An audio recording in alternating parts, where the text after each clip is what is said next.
Hello everyone. Welcome to Study IQ. My name is Shikha Puri and in this session we will discuss about important MCQs of CPC that is Civil Procedure Code 1908 के important MCQs के बारे में हम बात करने जा रहे हैं.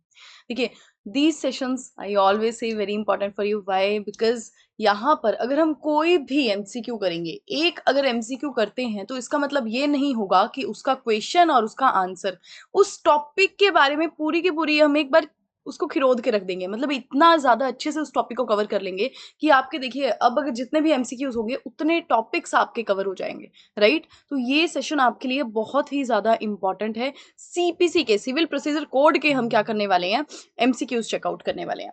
चलिए, तो फर्स्ट जो हमारा क्वेश्चन है वो हम देख लेते हैं. A civil court has jurisdiction to try a civil suit unless its cognizance is board.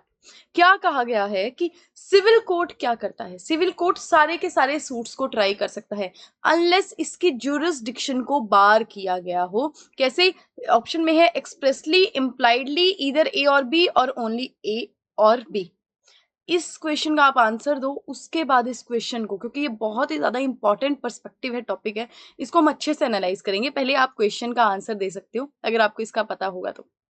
चलिए, सिविल कोर्ट सारे के सारे सूट्स को एंटरटेन कर सकता है, सिविल सूट्स को, अनलेस इसकी कॉग्निजेंस ही जो है वो बार है. एक्सप्रेसली, इम्प्लाइडली, ईदर ए और बी और ओनली ए नॉट बी. तो इसका आंसर आ जाएगा ए एंड बी, मतलब बोथ, ईदर ए और बी, दोनों ही इसका आंसर होगा. ठीक है, कि एक्सप्रेसली भी अगर इसकी इम्प्लाइड बार होगी ज्यूरिसडिक्शन तो फिर वो सूट जो है सिविल कोर्ट एंटरटेन नहीं कर सकती, और अगर इम्प्लाइडली भी बार होगी तब भी नहीं जो सिविल कोर्ट है वो एंटरटेन कर सकती. अब इस टॉपिक को बहुत अच्छे से एनालाइज करते हैं. सबसे पहले हमें ये पता होना चाहिए कि व्हाट इज ज्यूरिसडिक्शन. ये ज्यूरिसडिक्शन जो वर्ड है वो क्या है जनाब? तो ज्यूरिसडिक्शन का मतलब होता है कि किसी भी कोर्ट के पास पावर होती है कोई भी सूट को एंटरटेन करने की. मतलब ए और बी के बीच में झगड़ा हुआ और वो केस लेकर किसी कोर्ट में चले गए. अब क्या वो केस जो है वो कोर्ट एंटरटेन कर सकती है या फिर नहीं कर सकती, ये होती है ज्यूरिसडिक्शन. कि क्या उस कोर्ट की ज्यूरिसडिक्शन है उसको एंटरटेन करने की, क्या उसके पास पावर है उस केस को लेने की या फिर नहीं. अब ये हम कैसे देखेंगे कि मुझे किस कोर्ट में जाना है, किस कोर्ट में नहीं जाना, कि किस कोर्ट के पास मेरे केस को हैंडल करने की ज्यूरिसडिक्शन है या नहीं है. ये हम जनरल प्रिंसिपल की बात करें तो there are three perspective. Jurisdiction को चेक करने के लिए there are three perspective, 1, 2 and 3. First अपना क्या पर्सपेक्टिव कहता है? फर्स्ट कहता है कि देखो, pecuniary jurisdiction, right? Pecuniary jurisdiction. और ये क्या है? पेक्यूनरी ज्यूरिसडिक्शन का मतलब भैया पैसा, पैसा के बारे में बात करता है, पैसे के बारे में बात करता है. कि किसी भी कोर्ट के पास एक अपनी लिमिट होती है, अमाउंट होता है जो उसको प्रिस्क्राइब किया होता है. कि देखिए जनाब, आप क्या करोगे, आपके पास इतने अमाउंट का अगर कोई भी केस आता है आप उसको ही एंटरटेन करोगे. अगर इस अमाउंट से एक्सीड कर गया तब आप वो केस एंटरटेन नहीं करोगे. एग्जाम्पल ले लो, ये हमारा हाइपोथेटिकल सिचुएशन, कोई भी ए कोर्ट है. ए कोर्ट को कितनी लिमिट दी गई है कि आप 10 लाख से लेकर 20 लाख तक का अमाउंट के जो भी केसेस हैं उनको आप एंटरटेन कर सकते हो, वो केसेस आपके पास आ सकते हैं. लेकिन यहाँ पर देखिए, राम एंड श्याम के बीच में झगड़ा हुआ प्रॉपर्टी से रिलेटेड, और जो राम है वो क्या, कितना पैसा क्लेम कर रहे हैं, 35 लाख जो है वो क्लेम कर रहे हैं राम यहाँ पे. अब राम क्या ये वाला क्लेम इस वाले सूट को ए कोर्ट के पास लेकर जा सकते हैं? नहीं, क्योंकि ए कोर्ट की लिमिट कितनी है पेक्यूनरी, 10 लाख टू 20 लाख. अब यहां पर जो राम का क्लेम है वो कितना है, 35 लाख. तो उनको उस कोर्ट में जाना पड़ेगा जो कोर्ट इतने अमाउंट को क्या कर सकती है, एंटरटेन कर सकती है. इतने अमाउंट की लिमिट उसके पास है कि अगर जिस भी कोर्ट के पास 35 लाख की लिमिट होगी उसमें आप राम को जाना पड़ेगा, कहीं और नहीं जाना पड़ेगा, right? This is the pecuniary jurisdiction. Next आ जाइए, सब्जेक्ट मैटर. सब्जेक्ट मैटर आपके केस का क्या है? ठीक है, सिविल है, क्रिमिनल है, फैमिली रिलेटेड है, किस चीज का है? अब देखिए, अगर आप लॉ को जानते होंगे थोड़ा बहुत तो आपको पता होगा कि देखिए, हमारे अलग अलग एक्ट्स हैं, उसमें अलग अलग ट्रिब्यूनल्स प्रिस्क्राइब किए गए हैं। कंज्यूमर प्रोटेक्शन एक्ट है तो वो कंज्यूमर के बारे में बात करता है, वो अलग ट्रिब्यूनल है। नेशनल ग्रीन ट्रिब्यूनल अलग है। कंपनीज के मैटर को देखने के लिए एनसीएलटी, सेबी भी बन रखा है, अलग अलग बहुत ज्यादा अलग अलग फॉरम्स बन रखे हैं अलग अलग केसेस को हैंडल करने के लिए। अब अगर कंपनी से रिलेटेड कोई मैटर आ जाए तो क्या वो सिविल कोर्ट में जाएगा या फिर वो एनसीएलटी में जाएगा, नेशनल कंपनी लॉ ट्रिब्यूनल में जाएगा?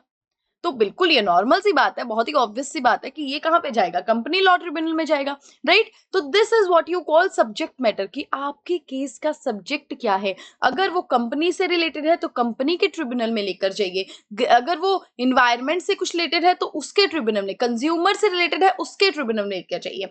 अगर वो सिविल केस है, ठीक है, सिविल नेचर का है, तो सिविल कोर्ट में आप आएंगे।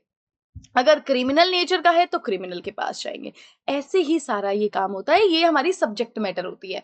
नेक्स्ट हमारी थर्ड जो आती है वो होती है टेरिटोरियल ज्यूरिसडिक्शन। टेरिटोरियल ज्यूरिसडिक्शन माने जगह के बारे में बात की गई है, ठीक है। कि अब देखिए हर एक डिस्ट्रिक्ट के अलग अलग कोर्ट्स होते हैं, तो एक डिस्ट्रिक्ट का ये कोर्ट है हमारा, एक डिस्ट्रिक्ट का ये कोर्ट है हमारा। तो अगर झगड़ा जो हुआ है ए बी के बीच में इस डिस्ट्रिक्ट में हुआ है तो वो इसी डिस्ट्रिक्ट के कोर्ट के पास जाएगी, वो दूसरे के डिस्ट्रिक्ट के कोर्ट के पास नहीं जाएगी। ये हमारी टेरिटोरियल ज्यूरिसडिक्शन होती है कि कोर्ट अपनी लिमिट में ही देखेगी, अपने एरिया के केसेस देखेगी, दूसरे के एरिया के केसेस नहीं देखेगी कि ठीक है नहीं नहीं मुझे तो दूसरे के एरिया के केसेस भी देखने हैं। नहीं जनाब, ऐसा थोड़ी ना करोगी, अपने एरिया के तो केसेस पहले संभाल लो, फिर दूसरे के बारे में देखना। दूसरे के बारे में तो वैसे भी आपको बाहर किया गया है। तो टेरिटोरियल ज्यूरिसडिक्शन ये होती है। आई होप आपको ये तीनों पर्सपेक्टिव समझ में आ गए होंगे। फर्स्ट अपना होता है पेक्यूनरी, सेकंड अपना होता है सब्जेक्ट मैटर, एंड थर्ड अपना होता है टेरिटोरियल। इन तीनों के बेसिस के ऊपर क्या देखा जाता है कि कोर्ट के पास ज्यूरिसडिक्शन है किसी भी केस को हैंडल करने की, एंटरटेन करने की, या फिर नहीं है, right. This is the whole concept. अब ये केस क्या बोलता है, अब हमारा जो सेक्शन 9 है वो बात करता है इस बारे में कि देखिए जो कोर्ट है, जो सिविल कोर्ट है, वो सारे के सारे केसेस को हैंडल कर सकता है। फर्स्ट कंडीशन है वो सिविल नेचर के होने चाहिए। And what you call as civil nature, civil nature का मतलब क्या होता है जनाब? सिविल नेचर के केसेस होते हैं जैसे देखिए डिसोल्यूशन ऑफ मैरिज, मतलब डाइवोर्स के केसेस अगर आपके आ गए, प्रॉपर्टी से रिलेटेड अगर आपके आ गए केसेस, रेंट से रिलेटेड अगर आपके केसेस आ गए, मतलब नॉर्मल जो झगड़े हो जाते हैं, ज्यादातर प्रॉपर्टी से रिलेटेड बहुत ज्यादा हमने झगड़े देखे हुए हैं, तो वो वाले सारे के सारे ऐसे केसेस कहाँ पर जाएंगे, हमारे सिविल नेचर के होते हैं और ये सिविल कोर्ट में जाएंगे, ठीक है। ये सारे के सारे सिविल कोर्ट ऐसे वाले नेचर, सिविल नेचर के केसेस को हैंडल कर सकती है अनलेस वो एक्सप्रेसली और इम्प्लाइडली बार है। अब इसको भी जान लेते हैं कि व्हाट इज दिस, मतलब ये क्या है हमारा जो एक्सप्रेसली और इम्प्लाइडली कहा गया है, इसका क्या मतलब है। देखो एक्सप्रेसली का मतलब है कि किसी भी एक्ट में, अब जैसे मैंने नेशनल ग्रीन ट्रिब्यूनल की बात की, तो ग्रीन ट्रिब्यूनल जो एक्ट, जो ग्रीन ट्रिब्यूनल अपना एक्ट है उसमें प्रिस्क्राइब किया गया है बिल्कुल कि जो सेशन कोर्ट है और हाई कोर्ट है वो इन केसेस को एंटरटेन नहीं करेंगे। तो ये मतलब एक्सप्रेसली प्रोविजन प्रॉपर दे दी गई कि यहाँ पर जो ये कोर्ट है, सेशन कोर्ट और हमारे हाई कोर्ट, इन केसेस को हैंडल नहीं करेंगे। वैसे ही बहुत अलग अलग हर एक एक्ट जिनका अलग ट्रिब्यूनल होते हैं ना, उनमें प्रॉपर ये चीज प्रिस्क्राइब की गई होती है कि आप देखो क्या करोगे, ये आपके लिए इस सब्जेक्ट मैटर का प्रॉपर एक्सपर्टीज आपके लिए ट्रिब्यूनल बनाया गया है, तो अब यहाँ पे आप ये सिविल कोर्ट या फिर क्रिमिनल कोर्ट में आप नहीं जाओ, प्रॉपर यहाँ पर ही प्रिस्क्राइब करो, यहाँ पर ही एंटरटेन करेंगे इनके केसेस को, राइट। तो फिर ये एक्सप्रेसली बार हो गया। इम्प्लाइडली बार क्या होता है, जो एक नॉर्मल जनरल पर्सपेक्टिव आपको पता ही है। अब अगर आप क्रिमिनल नेचर, मर्डर का कोई केस है लेकिन वो आप क्या कर रहे हो, हाँ जी, मर्डर का कोई केस है और आप उसको सिविल कोर्ट में जाकर लेके जा रहे हो, तो यहाँ पर ऐसा नहीं होगा, ठीक है। मर्डर के केसेस को आप क्रिमिनल कोर्ट में लेकर जाइए, सिविल कोर्ट में नहीं लेकर जाओगे। वैसे ही जब भी रिसेंटली, बहुत ही रिसेंटली सुप्रीम कोर्ट की ये जजमेंट आई है कि जो कॉन्ट्रैक्ट अगर किसी ने ब्रीच किया, कॉन्ट्रैक्ट की केसेस है, जैसे आप कॉन्ट्रैक्ट करते हो, किसी ने कॉन्ट्रैक्ट तोड़ दिया, ब्रीच कर दिया, तो कॉन्ट्रैक्ट का अगर ब्रीच भी किया है तो वो आप ऐसा नहीं करोगे कि उसको चीटिंग बना दोगे और क्रिमिनल कोर्ट में ले आओगे, नहीं। उसकी जो केस है, सब्जेक्ट मैटर है, वो कहां पर जाएगा, सिविल प्रोसीडिंग्स में जाएगा, राइट। तो ऐसे ऐसे डिफरेंशिएट किया गया है केसेस को कि कौन से कहां पर जाने हैं, कौन से कहां पर जाने हैं, राइट। आई होप ये आपको पूरा का पूरा जो प्रिंसिपल है वो समझ में आ गया होगा, ठीक है। And I will recommend you कि जो मैंने ये जो पार्ट्स बनाए थे ना, if you can note it down तो आप नोट इट डाउन कर सकते हैं, फिर से पीछे थोड़ा सा रिवाइंड करके वीडियो को देख लो, स्क्रीनशॉट ले लीजिए, मतलब जो भी यहाँ पे नोट्स बन रहे हैं वो बहुत इंपॉर्टेंट हो जाते हैं, राइट। तो उनको आप एक बारी स्क्रीनशॉट ले लीजिए क्योंकि इंपॉर्टेंट चीज हो जाती है, ठीक है। नेक्स्ट आप देखिए section 17 of the code provides for, section 17 हमारा सीपीसी किस बारे में बात करता है, ऑप्शंस देखते हैं, फिर उसके बाद में अच्छे से एनालाइज करेंगे। देखो, place of institution of suits in respect of immovable property where the local limit of jurisdiction of courts are uncertain. Place of institution of suits in respect of immovable property where the property is situated in the jurisdiction of one court. Place of institution of suit in respect of immovable property where the property is situated in the jurisdiction of different courts and none of the above. क्या options से आपने analyse किया?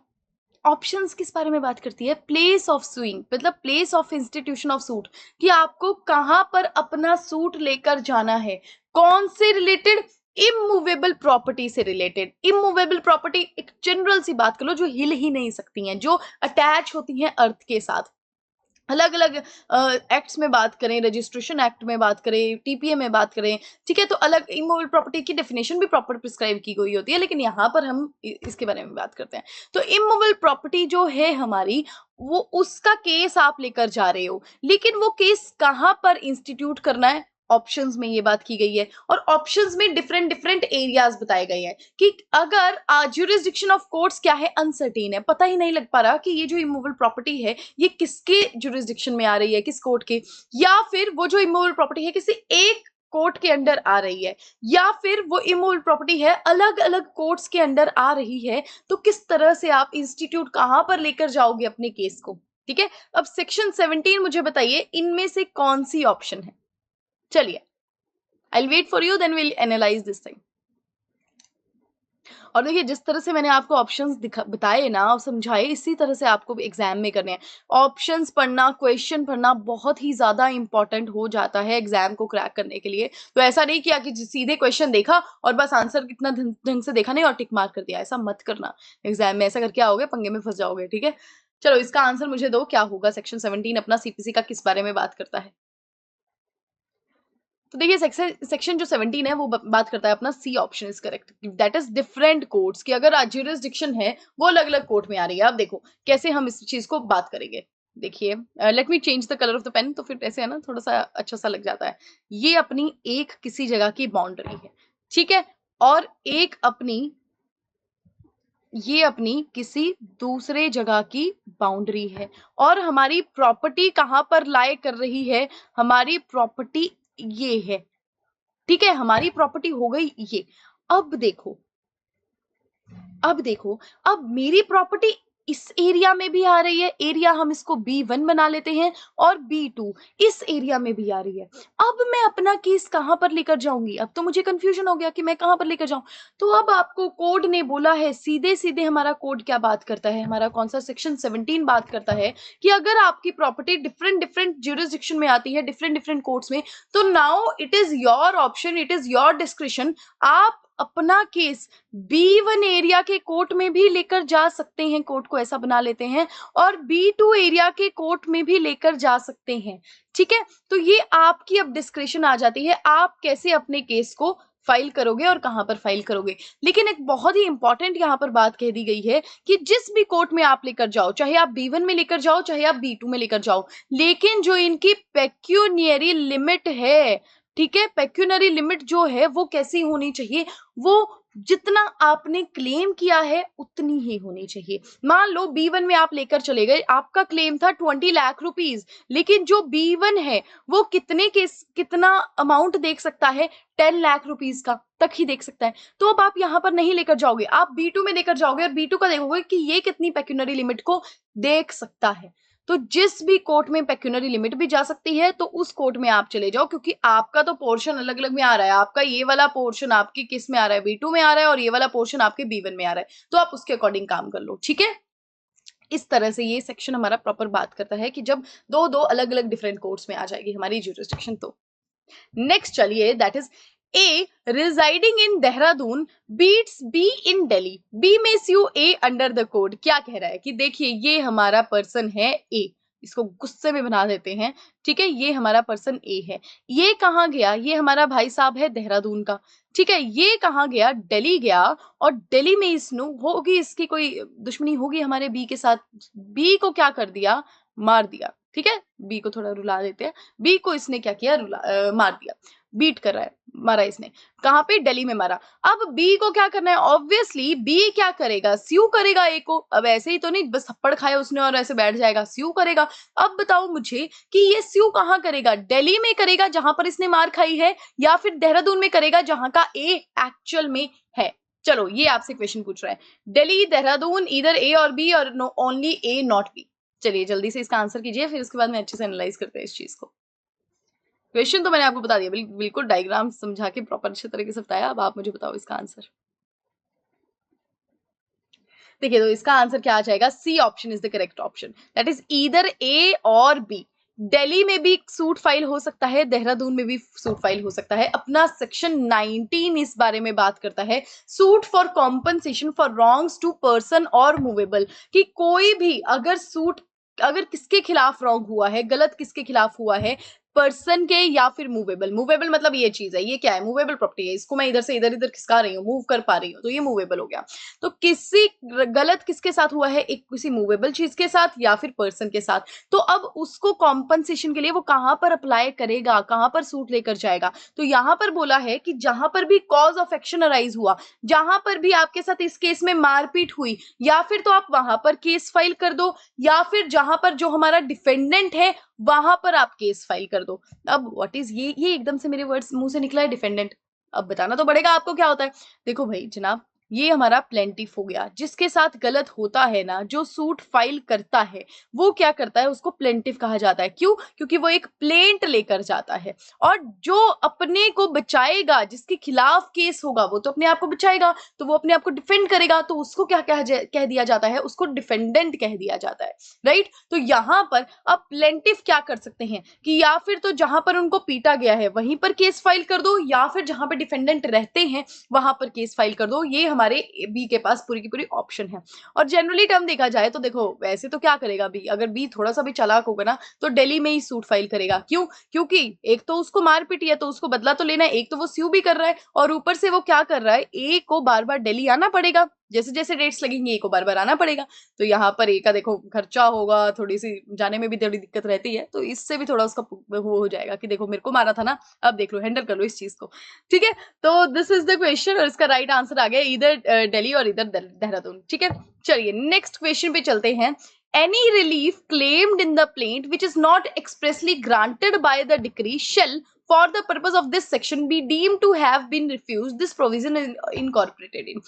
क्या कहा गया है कि आप देखिए, आप दोनों पार्टी हैं और आप केस लेकर गए, केस प्रॉपर सुना गया, जजमेंट आई और डिक्री आई। अब आपने अपने क्लेम में क्या मांगना था, आपकी प्रॉपर्टी का कोई मैटर था, तो आपने क्या कहा, ए पर्सन ने, कि मुझे पोजेशन भी चाहिए और मुझे पैसा भी चाहिए 20 लाख रुपीस। अब डिक्री में क्या ग्रांट किया गया, आपको पोजीशन तो ग्रांट कर दिया गया, स्पेसिफिकली मेंशन हुआ, लेकिन जो ये 20 लाख की बात थी वो एक्सप्रेसली ग्रांट नहीं की गई, ठीक है, नहीं की गई। तो अब यहां पर क्या इसको क्या मान लिया जाता है कि ये जो क्लेम था, मतलब आपका, इसको रिफ्यूज किया गया, इसको कोर्ट ने नहीं माना कि नहीं नहीं भाई इतना 20 लाख नहीं, पोजेशन दे दिया बहुत है, अब ये क्लेम आपको नहीं दे रहे, ठीक है। तो जो चीज एक्सप्रेसली ग्रांट नहीं की होती डिक्री में, उसको ये मान लिया जाता है कि इसको रिफ्यूज कर लिया है। अब यही बात मुझे बता दो मेरे बंधु कि किस सेक्शन में और किस सेक्शन की एक्सप्लेनेशन में आएगा। सेक्शन 11 एक्सप्लेनेशन 2, सेक्शन 11 एक्सप्लेनेशन 3,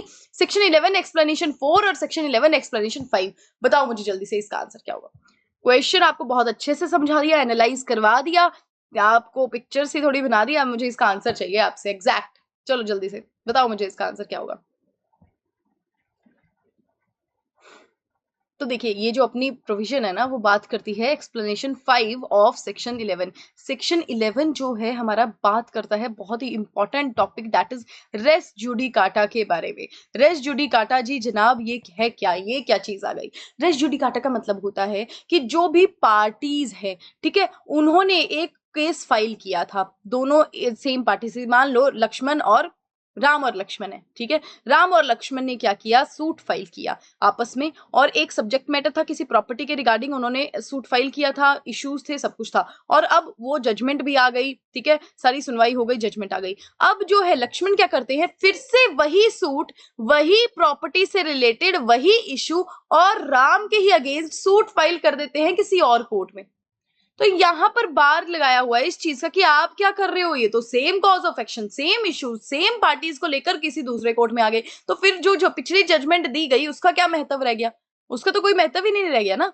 तो यहाँ पर इस चीज को बार किया गया है, और ये रेस जुडिकाटा होता है, सेक्शन 11 इस बारे में बात करता है, और इसकी एक्सप्लेनेशन 5 सीधे बात करती है कि जी अगर जो डिक्री है उसमें किसी भी चीज को एक्सप्रेसली ग्रांट नहीं किया गया रिलीफ को, तो मतलब क्या मानोगे कि इसको रिफ्यूज कर दिया गया है, राइट। तो दिस इज द क्वेश्चन, और इसका आंसर ही आ गया। नेक्स्ट आ जाओ जी, a suit to set aside a decree on the ground of lack of territorial jurisdiction is barred under section।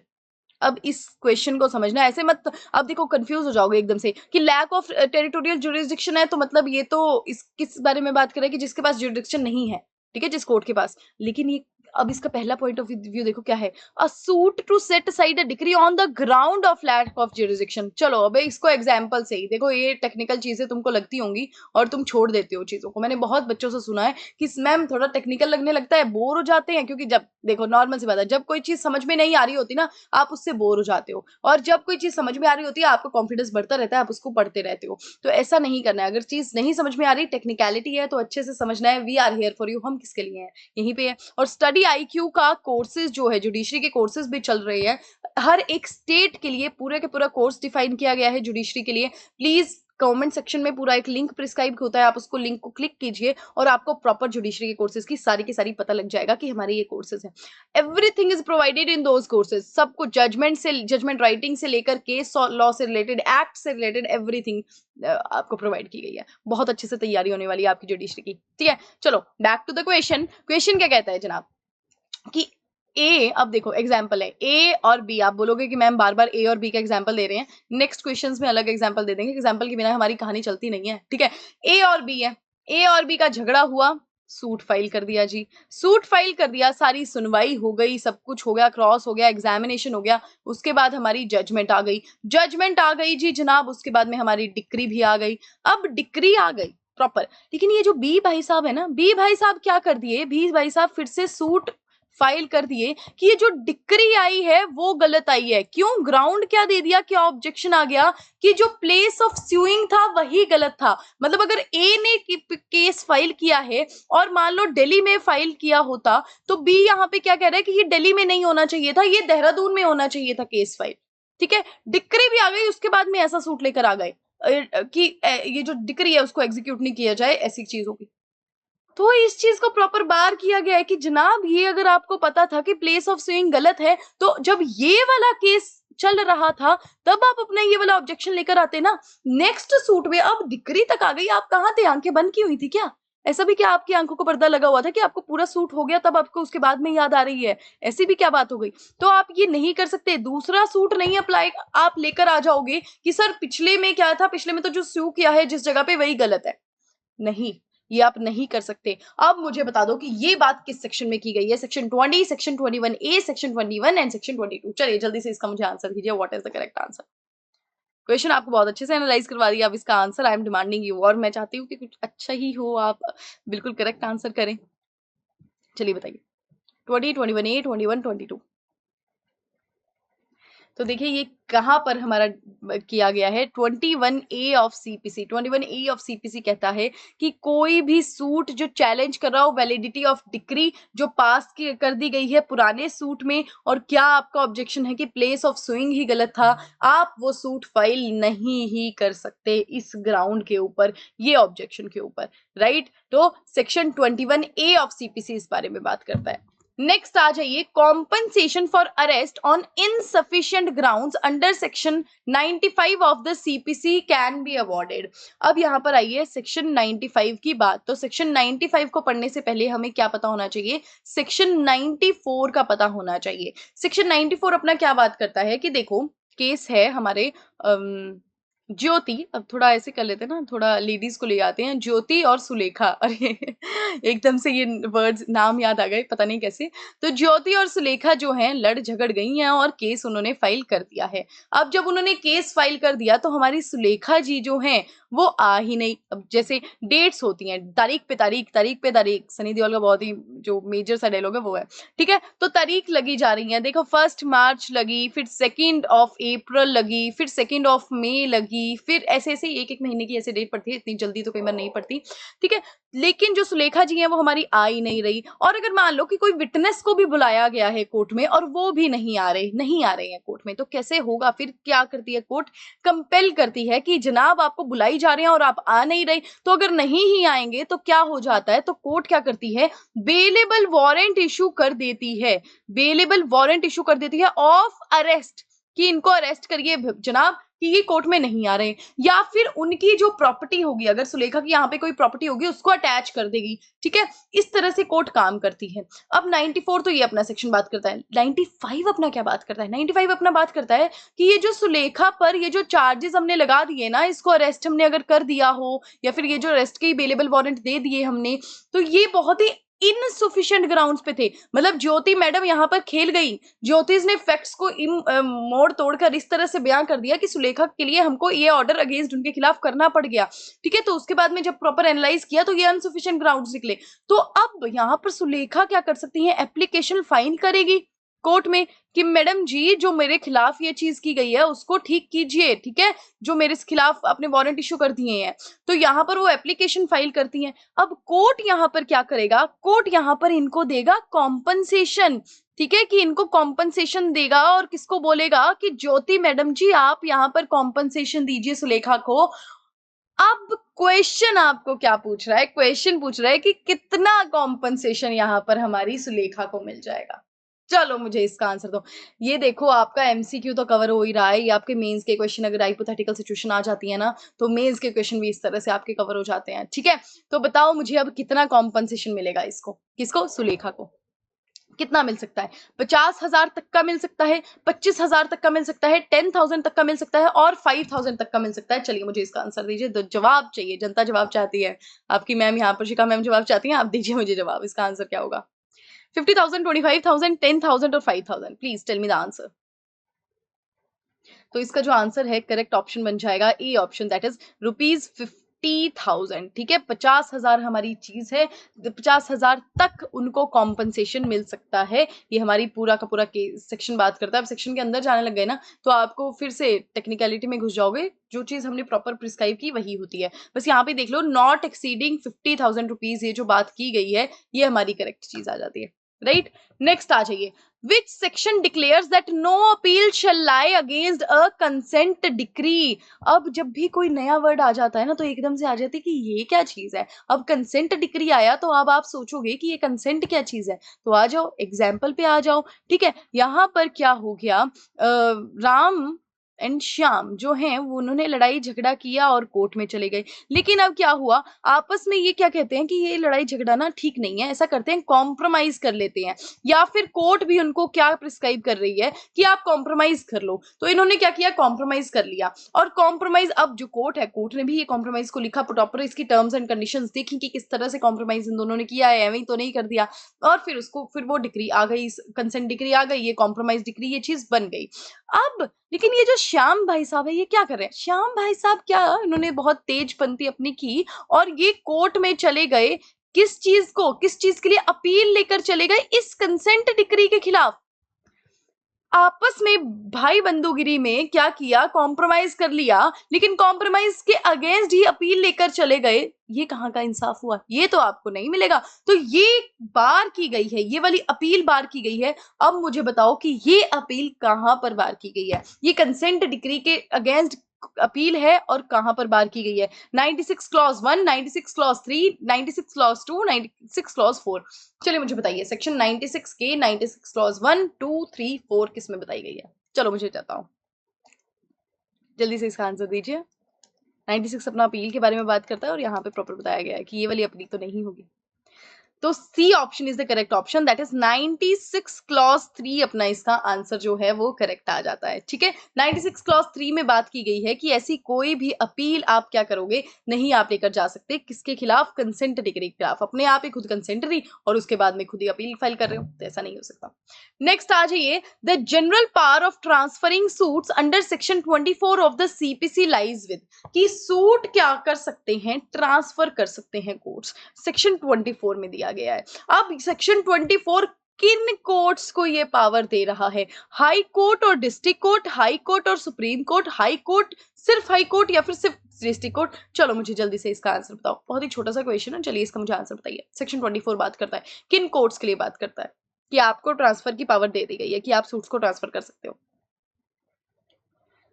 तो देखिए जो इसका करेक्ट आंसर है वो बन जाएगा A option, that is high court और डिस्ट्रिक्ट कोर्ट। सेक्शन 24 के अंदर हाई कोर्ट और डिस्ट्रिक्ट कोर्ट को ये प्रॉपर पावर दे दी गई है कि you can transfer the cases. But देखिए कुछ बेसिक प्रिंसिपल है कि ऐसा ना हो कि आप अननेसेसरी ग्राउंड्स के ऊपर जो है ट्रांसफर करी जा रहे हो, या फिर आप एब्यूज ऑफ जस्टिस कर रहे हो, उसके अगेंस्ट आप चीज लेकर जा रहे हो, ये चीजें नहीं होंगी। प्रॉपर प्रिंसिपल्स को देख के उसके बाद आप क्या करोगे, सूट्स को ट्रांसफर करोगे। तो सेक्शन 24 ये पावर देता है हाई कोर्ट और डिस्ट्रिक्ट कोर्ट को। सेक्शन 24 क्लॉज 1 में दिया गया है कि एप्लीकेशन जो पार्टीज है जो चाहती होंगी कि ये जो सूट है उसको ट्रांसफर कर दीजिए, वो प्रॉपर एप्लीकेशन फाइल करेंगी। उसके बाद में जो कोर्ट है वो उसको सुनेगा, एप्लीकेशन को डिसाइड करेगा, फिर अकॉर्डिंगली ट्रांसफर कर सकते हैं केसेस को।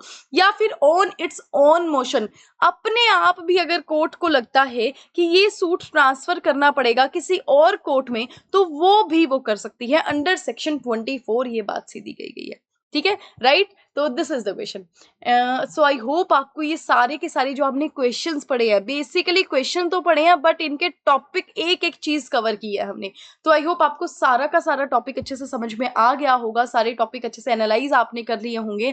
ठीक है, तब भी if you have any doubt, any query, any question, please let us know. Comment जो बॉक्स है वो आपके लिए ही है, आप कर दो कुछ भी आपको क्वेश्चन है रिलेटेड, लॉ से रिलेटेड। ठीक है, I am there for you. और मैंने आपको बता दिया कि स्टडी IQ के जो कोर्सेज हैं they are available for judiciary also. वैसे तो सारे जो कोर्सेज हमारे अवेलेबल हैं बट पर्टिकुलरली जुडिशरी के लिए अवेलेबल है, and you can go and check it out. हमारे कमेंट सेक्शन पे आपको लिंक प्रिस्क्राइब होगा, उसको क्लिक करके आप देख सकते हो जुडिशरी के कोर्सेज। हमारी टॉप लॉ फैकल्टीज जो हैं वो आपके इन कोर्सेज को आपको पढ़ा रही हैं। ठीक है, चलिए नेक्स्ट सेशन में हम मिलते हैं। नेक्स्ट सेशन में नेक्स्ट लॉ का टॉपिक कवर करेंगे। आई होप आपको ये सारे सेशंस अच्छे लग रहे होंगे लॉ से रिलेटेड।